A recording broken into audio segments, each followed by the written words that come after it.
Welcome back to another hot sunny day here in sunny South Florida. Today's video is going to be about everything that you must know if you're thinking about relocating your family down here to our South Florida area, and you want to know what is it actually like living in a very hurricane-prone area. In this video, we're going to do a few things. Number one, we're going to explore what is it like for me growing up here in Florida, living through these hurricanes. And we're going to move forward to what is it like today, living in a very hurricane-prone area. And if you're moving to a beautiful city like Boca Raton, we're actually going to be exploring the official Boca Raton's hurricane planning guide today.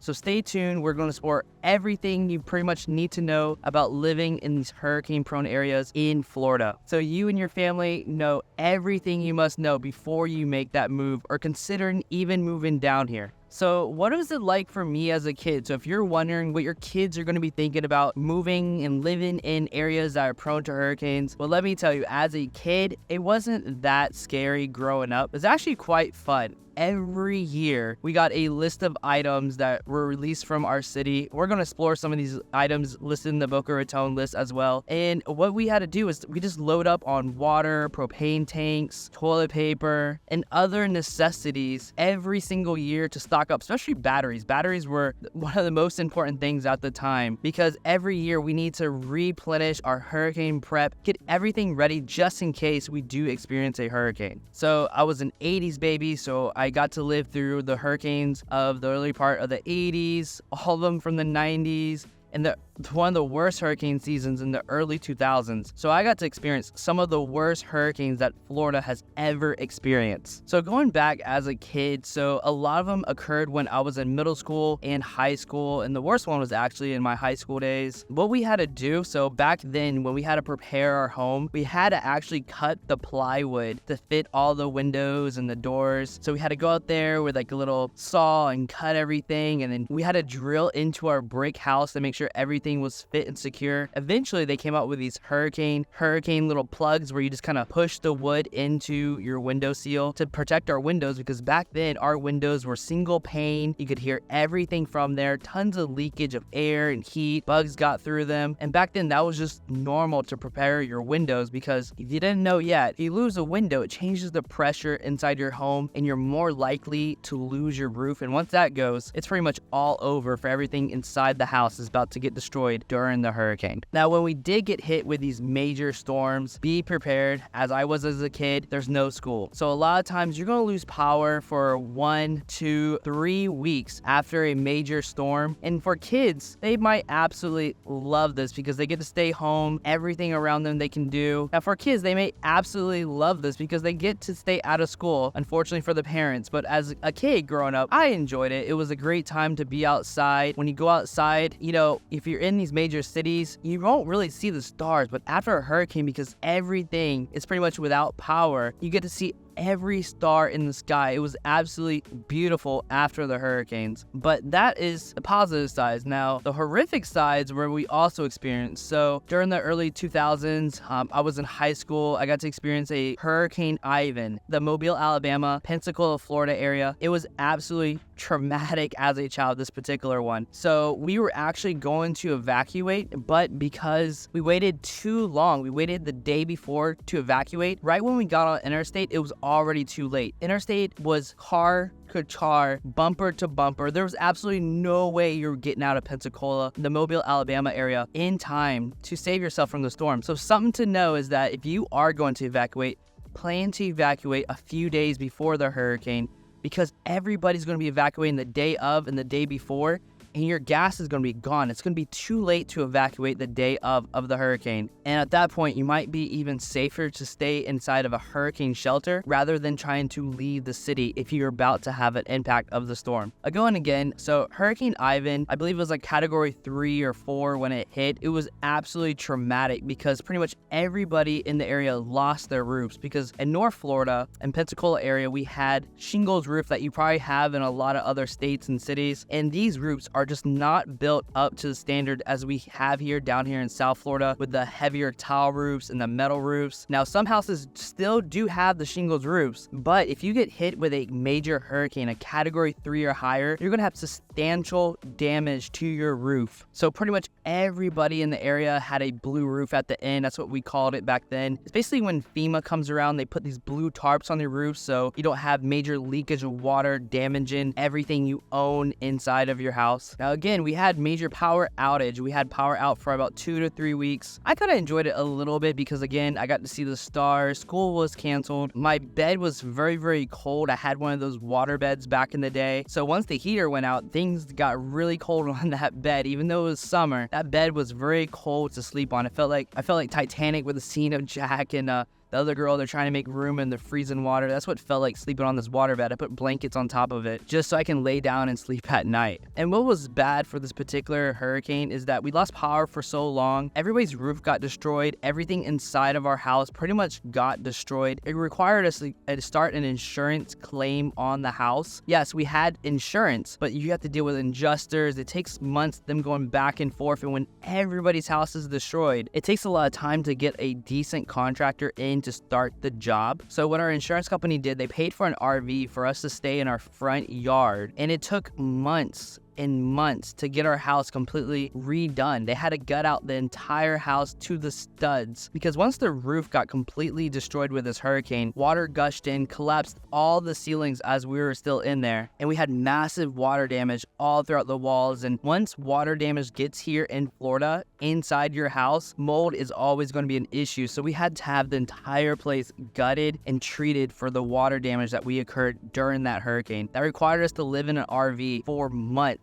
Now, after the hurricane, we definitely got fed by FEMA. We got MREs. These are meals ready to eat. So you just kind of pop a little packet and it heats up this food and you get to eat them. We got ice from the military and we were taken care of. And that's how it was back then. The shingle roofs weren't as durable as they are now. And pretty much nobody was really ready for the major hurricane season that we experienced in the early 2000s. Since then, the building codes in Florida have gotten much stricter since the early 2000s, and the actual materials that we have and the actual materials that we use to build our homes have gotten considerably much stronger. So homes now aren't like homes that they are like pretty much everywhere else. Homes here, especially in South Florida, are built like fortresses. So you basically have a concrete style of building now. Your windows, you can't even throw a ball at it and break it. These are hurricane impact windows being installed on all new homes here in South Florida. To prevent your roof from flying off, we have these straps now that tie the roof into the structural components of the house, so your roof is less prone of becoming detached during a major storm. And what a lot of people don't think about, so you go in your garage, you see an old wooden door that leads out the side. Well, now what we have these amazing hurricane impact doors that are being installed on pretty much every single in and out of your house, so everything's well secured and protected. Now that is for the newer homes. For the older homes, each one's going to be completely different house by house. So you need somebody like me who's used to dealing with hurricanes, used to looking out for particular things like, hey, is this a hurricane impact window or is it just a dual pane window? Because that's going to be a drastic difference. And what do you have to do to prep your home? Do you have to cut the plywood or put a sheet of covering over the window, prevent anything from breaking that particular window? Or is it solid and secure? It's going to keep out the noise. It's going to help prevent any type of damage during a hurricane if it's a hurricane impact window. And this is going to be something that you need to get used to looking for. You're going to be asking a lot of questions about the roofs here in South Florida. Is it a tile roof? Is it a metal roof? What type of tile is it? Is it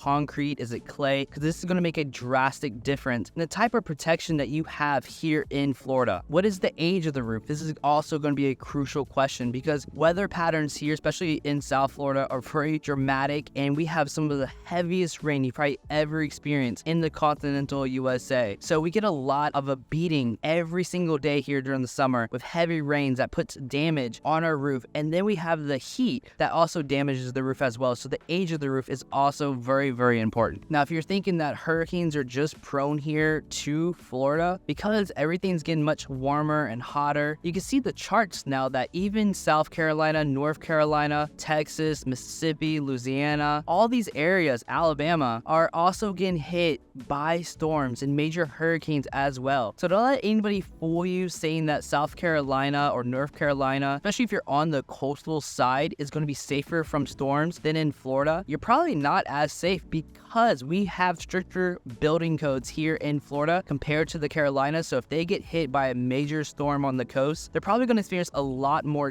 damage due to the structural difference of the buildings themselves. But you can expect probably about 1 to 10% every single year you might get hit by some form of tropical weather, such as a tropical storm, tropical depression, a hurricane, thunderstorm. Thunderstorm is probably going to hit pretty much every day during the summer, but a hurricane is not something that you're going to be living with massive amount of fear. For your kids, as long as you have a secure house, most of these storms are not going to be as dramatic as you hear about on the news, on the weather stations, unless, again, it's a major hurricane. So this particular area that I'm in is Boca Raton, and the last extreme major hurricane that they got hit with, and was the worst one so far, has been Hurricane David, and that has been in 1979. So it's been quite a bit of time from a major hit here to the South Florida area in the Boca Raton area with major extreme winds. So what you can do moving forward is that if you are going to purchase a property here in Florida, take into account that you need to start paying more attention to the structural component of your house and make sure it's ready for any type of hurricane or weather disaster that may come at it. But you don't need to live in the constant fear of a hurricane. It's very unlikely that you're going to get hit every single year with a major storm. And most people here in Florida, we get hurricane supplies once a year. There's a tax relief program. It's kind of like getting your yearly flu shot. You just load up on a few supplies to carry you over for the next few weeks just in case there is a hurricane that hits you directly. But it's not something that we drastically fear living here in Florida every single day. There's going to be a lot of talk on the Weather Channel, the news about a storm. But if you look at that cone of uncertainty, it's always a very wide area. And it seems as if they don't know exactly where it's going at all until it kind of gets there. So we don't start panicking, worrying until we know we are in the cone for the next,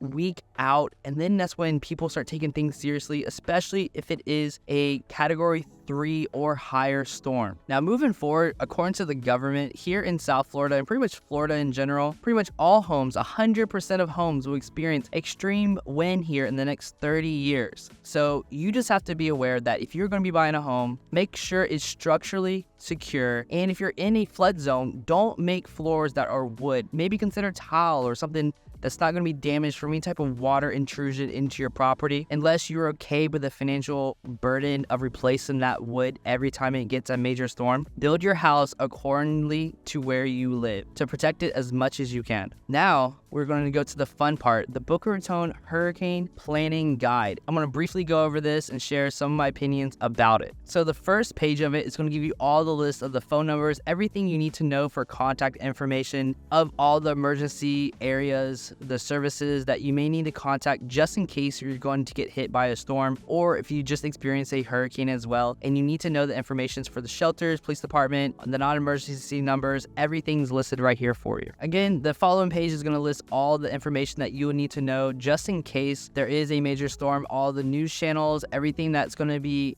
given to you to give you all the latest information about what's going on, what's the cleanup process, what areas are closed, what bridges are closed, what roads are closed. Everything's going to be listed right there. Now we're going to go over the actual guide of what we should do before the storm as an action plan. So number one, they have hold a family meeting. This is very important because everybody in the family should know where they're going to go, kind of. You should have a place in your head like, hey, if there is a major storm, where are we sending grandma? Where are we sending the kids? It might be a place that you have in the Northeast. It might be a place like Atlanta, someplace kind of close here to South Florida near a major airport. Just have a general area where everybody knows where they might be going, what to do. If there's an issue with the home, say a window broke, where to go, where's the safest place in the home. That's great information to know for everybody in the household. Step 2 is knowing if you need to evacuate or not. So Boca Raton has mandatory evacuation zones, especially if you're living to the east of 95. So it's good to know if you have to evacuate and what's your evacuation zone and your flood zone, because a lot of people actually have loss of life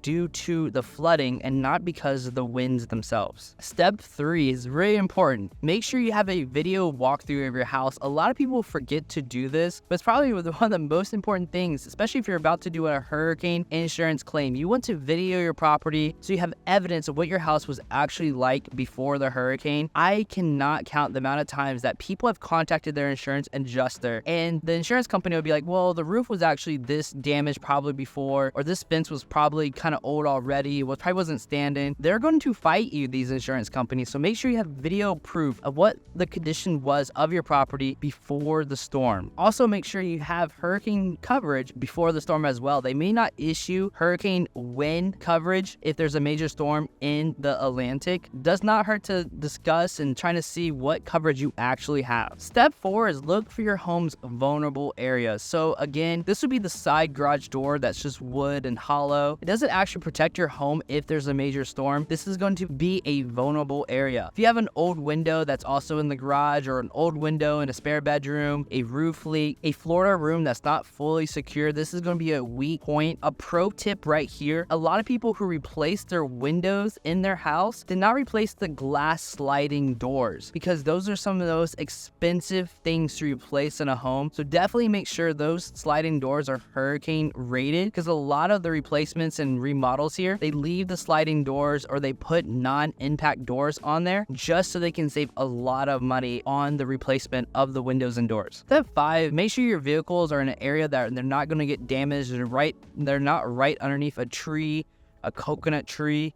These are areas where you're going to have car damage because these trees may fall over, damaging your automobile during the hurricane. Step 6 is going to be secure your home. If you have any type of patio furniture, anything that's not connected directly to the house, you might want to consider picking it up, packing it in your garage, putting it somewhere safe, because anything left out, especially during a major storm, is going to get blown away everywhere, and it could actually hit your window, doors, and cause the wind to blow into your house, causing major damage. Number 7 is going to be that grandma again, or somebody with any type of special needs. If they need a breathing machine, if they need something in order to sustain their life, they might want to already start making accommodations or planning in the future, because if you're waiting to the day before, it might be too late. Number 8 is, what are you going to do with these pets? And that's another important thing. Sometimes the airlines don't have room for your pets. If you need to evacuate, you got to be in the car. Is the place you're staying, the hotel, are they pet friendly? You need to think about the furry ones as well as your kids. Number 9 is, make sure you have a checklist handy of all the supplies you need, because without a checklist, you're not going to know exactly what to buy, what you might need. That's why it's great to have a standardized list, because they kind of cover all the bases for you, because it's kind of hard to know what you don't know, especially if you've never been in a hurricane and you never had to deal with a power outage. You couldn't just drive to a hospital or a walk-in clinic. It's good to have a few supplies handy. And step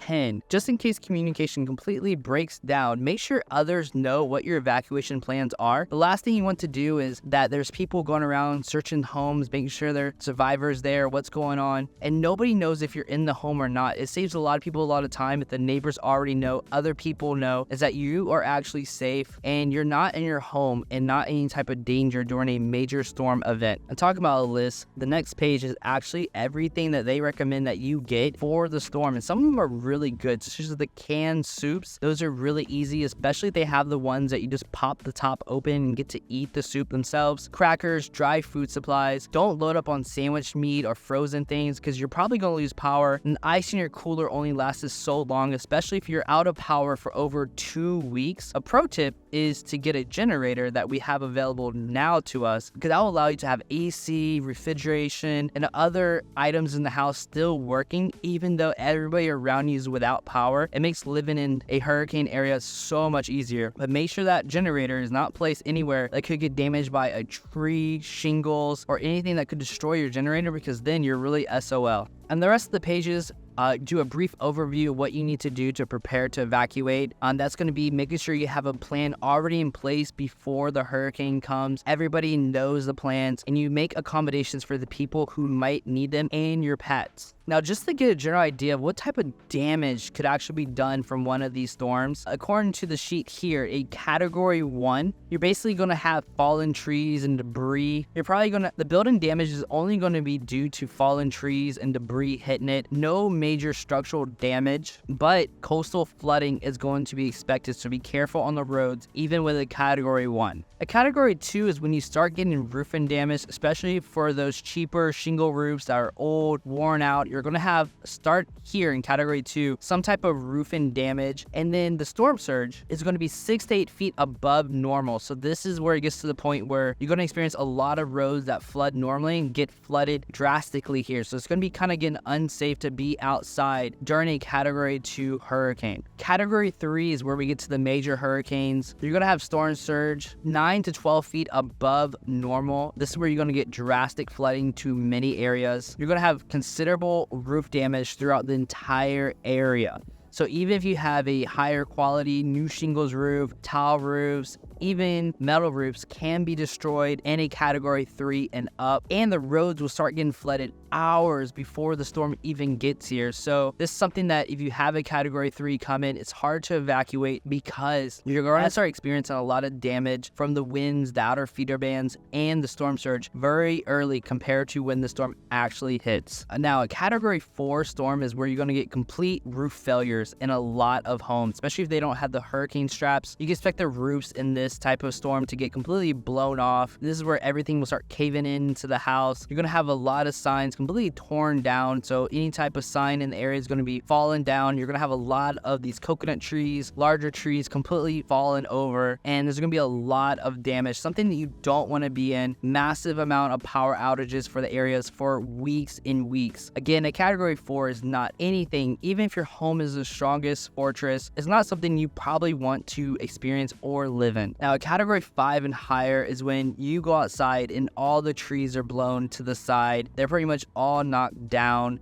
Many homes in your neighborhood are going to have complete roof failures. Even the strongest roofs will start seeing complete failure. You're going to have roofs completely ripped off, even on the strongest roofing materials here at Category 5. And the storm surge is going to be above 18 feet. So you're going to have massive flood damage to a lot of the low-lying areas, especially here in Boca Raton, the evacuation zones. Please take it seriously. If you're in a Category 5 here to the right, the east side of 95, you definitely want to make sure you evacuate and you and your family are safe, especially with a Category 5. Now, after the storm, this is the time when you can go outside and look slightly about what's going on. But right after the storm, there's still a lot of strong winds and a lot of people get sent to the hospital due to the things that happen after the storm. One, their generators placed in a very poor area causes carbon monoxide poisoning for the people in the house. Another thing, they're trying to use these chainsaws to cut down the trees that have fallen, blocking the road, blocking the driveway on top of their homes. And they have a lot of accidents because it's still very wet and windy outside. So again, be very mindful. A lot of people get injured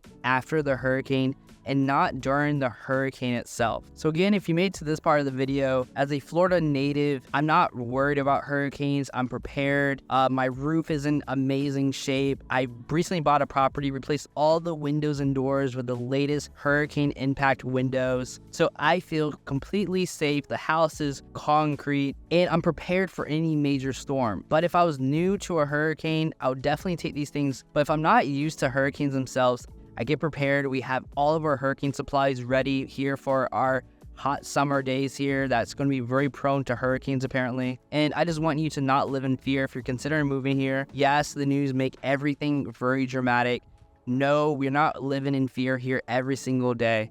And if you're going to move here, definitely make sure you work with somebody like myself who is used to the area, looks out for windows, doors, has an inspector look for hurricane straps, what type of condition is the roof in, and all those little things that are going to protect your home and your family during these hurricanes that we don't get all the time, but when we do, it can be bad. So the only thing you can do is be prepared. But one of the greatest things about living in an area like this is that most of the time it's absolutely beautiful, but when it's not and we're about to get hit by a major storm, we have time to prepare. It's not an earthquake. It's not a massive surprise volcano eruption. We actually have a warning. Unlike some people who live in areas prone to tsunamis, we actually have a lot of a warning and time to prepare for the disasters that may hit our area. But other than that, I hope you enjoy the video and take care.